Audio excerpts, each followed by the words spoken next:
አባይ የሞሸት ጉዳይ ነው። አሜሪካ ያገረሸ የመጣ አባይ ጉዳይ ግብጽ በዲፕሎማሲው ጠንካራ ከሚባሉ ሀገራት መካከል ቀዳሚዋ ናት። ማንም ሳይጠራት አባይን ብቻ ተጠቅማም በረሃ ላይ ስልጣኔ መፍጠር በዘመኑ ቀድማ መሄድ የቻለች ሀገር እንደሆነች ይታወቃል። ኢትዮጵያን ቀን ከሌት ለዘመናት የመረመሩ የግብጽ ፖለቲከኞችና ምሁራን ኢትዮጵያ ሀገራችን ብትሆን ኖሮ ዓለም ላይ ሀያል ነው ነበር ሲሉ ይደመጣሉ። ካይሮች ፖለቲካ ላይ ጠንካራ የሚባሉ ናቸው። መካድ ካለባቸው ይክዳሉ።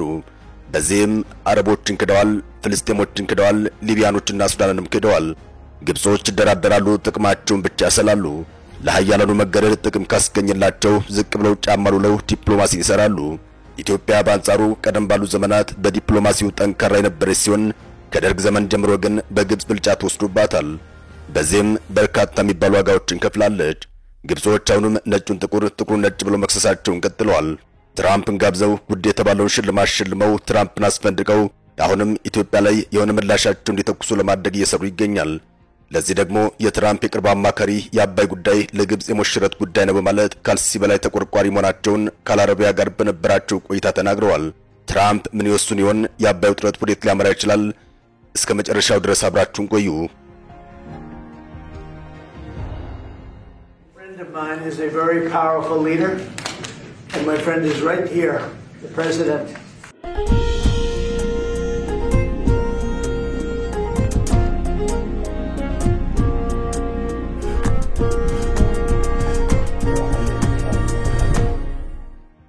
ካይሮ ትራምፕን ገና ምርጫውን ከማሸነፋቸው አስቀድሞ ስትጠብቃቸው ቆይታለች። ትራምፕ ካሸነፉ በኋላም ፕሬዝዳንት አልሲሲ ወደ ነጩ ቤተ መንግስት ለመጓዝ የቀደማቸው አልነበረም። ወደ ግብጽ እንዲመጡም ተደጋጋሚ ጥሪ ቀርቦላቸዋል። በጋዛ የሰላም ጉዳይ አሳበው ትራምፕ ግብጽ ተገኝተዋል። ግብጽ ትራምፕን ለመቀበል እጅግ ከፍተኛ ዝግጅት ነበር ያደረገችው። በእርግጥ ትራምፕ የዓለማችን ሀያል ሰው መሆናቸው ይታወቃል። ተፎካካሪ አልባ የሆነችው አሜሪካን የሚመሩት ፕሬዝዳንት ናቸው። ግብጽ ትራምፕ ወደ ምድሯ ሲመጡም አንድ ነገር እንዲያደርጉላት ጠብቃለች። እሱም በአባይ ጉዳይ ከግብጽ ጎን እንዲቆሙ። ካይሮ ዶናልድ ትራምፕን በመዝናኛዋ ከተማ በሻርም አልሼክ የተቀበለቻቸው ሲሆን የተደረገላቸው አቀባበል፣ የተሰጣቸው ሽልማት እጅግ በጣም ደስ እንዳላቸው ሳይደብቁ ተናግረዋል። እደርሳለሁ ካሉበት 3 ሰዓታት ዘግይተው ይቅርታ ሳይጠይቁ የደረሱት ትራምፕ ከሌሎች በርካታ መሪዎች ጋር በመሆን በግብጽ ውይይት አድርገዋል። ትራምፕ እንደዚህ ቀደሙ ግብጽ ግድቡን ታፈንዳው እንደማይሉ ግን በዚህ ጉብኝታቸው ተስተውሏል። በእርግጥ ከዚህ በኋላ ግድቡ የሚፈነዳ አልሆነም። ቢሞከርም በራሱ ላይ እሳት እንደመለኮስ ይሆናል። ነገር ግን ትራምፕ በደፈናው ከግብጽ ጎን እንደሚቆሙ ሲናገሩ ተደምጠዋል። ነገር ግን ፕሬዝዳንቱ በምን መልኩ ከግብጽ ጎን ሊቆሙ እንደሚችሉ አልተናገሩም። ከትራምፕ ይልቅ የትራምፕ አቋም ምን ሊሆን እንደሚችል ወሳኝ አማካሪያቸው ማሳድ ብሎስ ከአረቢያ ጋር ባደረጉት ቆይታ ግልጽ አድርገውታል። የግድቡ ውዝግብ አሁን ላይ የሞትና የሕይወት ጉዳይ ነው በማለት የገለጹት ከፍተኛ አማካሪው የግድቡ ግንባታ ተጠናቆ ከተመረቀ በኋላ አሁን ተጨባጭ እውነት ሆኗል በማለት መፍትሄው ከዚህ ሁኔታ በመነሳት መገኘት አለበት ሲሉ ተደምጠዋል።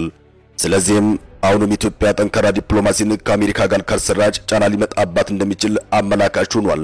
በኢትዮጵያ ላይ ሊመጣ የሚችለው ጫና የኢኮኖሚና መሰል ጫናዎች ሊሆኑ ይችላሉ። ጫናዎቹ ቴክኒካዊ በሚል የሚገለጹ ነጥቦችን ለመፈራረም ኢትዮጵያ ለመፈራረም ፈቃደኛ ካልሆነች የሚከተል ሊሆን እንደሚችል በርካቶች ይናገራሉ። ግብጽና ኢትዮጵያ በአባይ ጉዳይ ወደ ቀጥተኛ ግጭት እንዲገቡም የአሜሪካ ፍላጎት እንዳልሆነ አማካሪው በቀጥታ ተናግረዋል።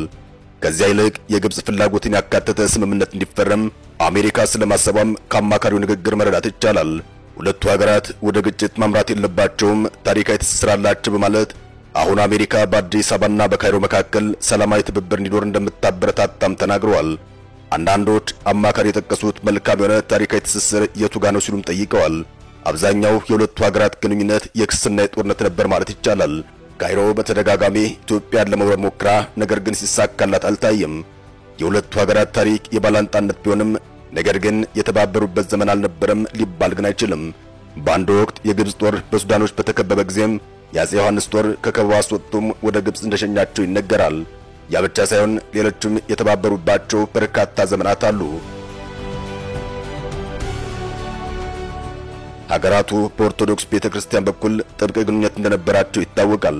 ምናልባትም አማካሪውን በማስታወስ ይመስላል ወደ ግጭት መግባት የለባቸውም የሚል አቋማቸውን የተናገሩት። የአሜሪካ ያሁኑ አቋም ግብጽ ግድቡን ታፈንዳ የሚል ሳይሆን ተደራደሩና ተፈራረሙ የሚል እንደሆነም በግልጽ መረዳት ይቻላል።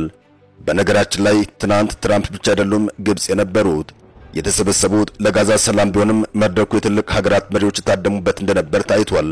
የአውሮፓ ህብረት የተመድ ዋና ጸሐፊ ከኢንዶኔዥያ እስከ ቱርክ፣ ከጣሊያን እስከ ጀርመን፣ ከእንግሊዝ እስከ ፈረንሳይ፣ ከኢንዶኔዥያ እስከ ፓራጓይ፣ ከዮርዳኖስ እስከ ፍልስጤም በአጠቃላይ ከ20 በላይ ሀገራት መሪዎች የታደሙበት የሻርም ኤል ሼክ የሰላም ድግስ የአሜሪካው ፕሬዝዳንት ዶናልድ ትራምፕ በፈለጉት መንገድ የተፈጸመ ሲሆን ታይቷል።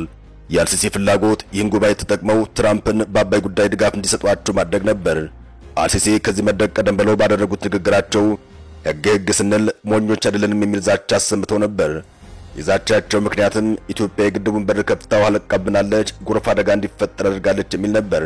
ይህ የፉከራ ንግግራቸው የተሰማው ትራምፕ ወደ ግብጽ ከመምጣታቸው ከአንድ ቀን አስቀድሞ ነበር። አልሲሲ ኢትዮጵያ ላይ በፎከሩ ማግስት ለፕሬዝዳንት ዶናልድ ትራምፕ ኦርደር ኦፍ ዘ ናይል ሽልማት ማጎናጸፋቸው ምክንያቱ ምንድነው የሚለው ጉዳይም ምንም የሚያሻማ አልነበረም። ግብጾች ኦርደር ኦፍ ዘ ናይል የሚልና የዛሬ 100 ዓመት የጀመሩት በአገሪቱ ትልቅ የሚባል የክብር ሽልማት እንዳለ ይታወቃል። ዘኒው አረብ የተሰኘው የመረጃ ምንጭ ስለዚህ እንደዘገበው ከሆነም ሽልማቱን በታሪክ ያገኙ ሀገራት መሪዎች በጣት የሚቆጠሩ ብቻ ናቸው። የእንግሊዝ ንግሥት ኤልሳቤት ሁለተኛ፣ የዮርዳኖስ ንጉሥ ሁሴን፣ የስፔኑ ንጉሥ ፊሊፕ ስድስተኛ እንዲሁም የደቡብ አፍሪካ የነጻነት አባት እየተባሉ የሚጠሩት ኔልሰን ሮሂላላ ማዲባ ማንዴላ ከነዚህ ጥቂት መሪዎች መካከል እንደሚገኙበት ዘገባው አትቷል። አሜሪካ ግን በታሪክ ሁለት መሪዎቿ ለዚህ ክብር እንደበቁላት የሚጠቅሰው የዜና ምንጩም እንደ አውሮፓውያን አቆጣጠር 1979 ፕሬዝዳንት ጂሚ ካርተር መሸለማቸውን ብለውም ትራምፕ ሁለተኛው ተሸላሚ መሆናቸውን ይገልጻል። ለመሆኑ ሽልማቱን ለምን ለትራምፕ መስጠት ተፈለገ የሚለውን ጥያቄ ኢትዮጵያ ማንሳት ያለባት ወሳኝ ጥያቄ ነው። ግብጾችን ሽልማት ከዚህ ቀደም ለማን ነበር የሰጡት? ምን ላደረጉ ነበር የሸለሙት? እንመልከተው። የስድስቱ ቀናት ጦርነት በእስራኤል አሸናፊነትና በአረቦች ተሸናፊነት ከተደመደመ በኋላም እንደ ግብጽ ያሉ ሀገራት ባህል የተወሰደባቸውን የሲናይ ግዛት የሚያስመልሱበት መንገድ ሲያማትሩ ቆዩ። ያኔ ካምፕ ዴቪድን ስምምነት አሜሪካ ይዛ ስትቀርብ ይህንኑ በጸጋ ተቀበሉ። ካምፕ ዴቪድን ግብጾች ፈርመው ለእስራኤል የሉዓላዊነት ዕውቅና በመስጠት ከአረቦች ቀዳሚ ሀገር ሆኑ። ግብጾች ካምፕ ዴቪድን በመፈረም የአሜሪካ የፖለቲካና የኢኮኖሚ ድጋፍ ማግኘት ብቻ አልበቃቸውም። በወቅቱ ኢትዮጵያ በተደጋጋሚ ድርቅ የምትጠቃበት ወቅት ነበር። ለዚህ ዘላቂ መፍትሄ እንዲሆን በማሰብ አባይን ጭምር የተፋሰስ ልማት ስራዎችን ማጥናት ጀምራ ነበር ይባላል። የካይሮ የወቅቱ ፕሬዝዳንት መሪ የነበሩት አንዋር ሳዳት ኢትዮጵያ አባይን ከነካች ወደ ጦርነት እንገባለን የሚል ታሪክ ከተበው ዛቻ ማሰማታቸውን ይጠቅሳሉ። ሳዳት ከዚህ አልፈውም ኦርደር ኦፍ ዘ ናይል ሽልማትን ያጎናጸፏቸውን ጂሚ ካርተርን በኢትዮጵያ ላይ የሚከተሉትን ፖሊሲ ደጋፊ ለማድረግ መንቀሳቀሳቸውን ጥናቱ በሰፊው ያትታል። ይህን ተከትሎም የካርተር አስተዳደር እንደ ዓለም ባንክ ያሉና ዓለም አቀፍ የገንዘብ ተቋማት ለኢትዮጵያ የተፋሰስ ልማት ፕሮጀክቶች ብድርም ሆነ እርዳታ እንዳይሰጡ ግፊት የማድረግ ሥራ እንደሰሩ ይኸው ጥናት ያትታል። የአሁኑ የግብፁ ፕሬዝዳንት አልሲሲም ለዶናልድ ትራምፕ የሰላም ድግስ ልዩ አቀባበል የሚያደርጉትም ሆነ የናይልን የክብር ሽልማት የሚሸልሙት ሳዳት በ1970ዎቹ ለጂሚ ካርተር ያደረጉትን ኮረጀ መሆን አለመሆኑን በጥንቃቄ ሊጠን የሚገባ ስለመሆኑም የሪፖርተሩ ጋዜጠኛ የሆኑት ዮናስ አማሪ ያሳስባሉ። ሰሞንኛውን የግብፅን እንቅስቃሴ የታዘቡት አንዳንድ ወገኖችም የሻርም አልሼኩ ስምምነት ልክ እንደ ካምፕ ዴቪድ ስምምነት ወቅት ሁሉም ኢትዮጵያ በአባይ ላይ ያላት ጥቅም ለግብፅ ፖለቲካዊ ፍላጎት በጥሎሽነት ይቀርብ ይሆን የሚል ጥያቄም እያነሱ ይገኛል።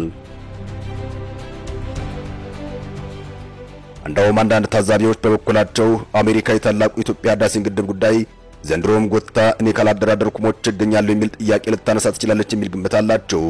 ካይሮ መካከለኛው ምስራቅ ባላት ተሰሚነት ሚናም እንዲሁም ከሰሞኑ የምዕራባውያን ፍላጎትን ጠብር ግፍ እያለች ለማስፈጸም በዋለችው ውለታ የተነሳም ምዕራባውያኑ የአባይን ሆነ የህዳሴን ግድብ ጉዳይ በሚመለከት ለካይሮ ያጋደለ ድጋፍ ወደ ማድረግ ይገቡ ይሆን የሚለውም ተጨባጭ ጥያቄ ፈጥሯል።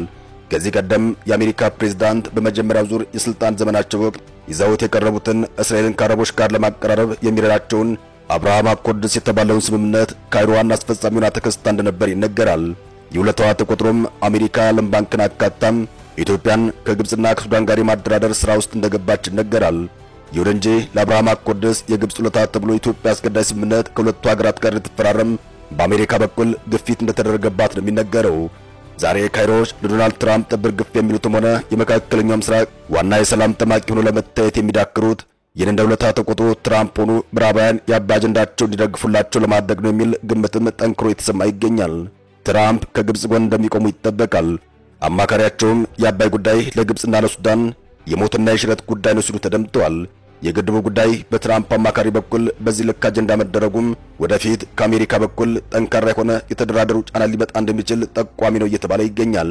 ኢትዮጵያም ለዚህ የዲፕሎማሲ ዝግጅት ማድረግ ይኖርባታል። አበቃን። መልካም ጊዜን ተመኘን።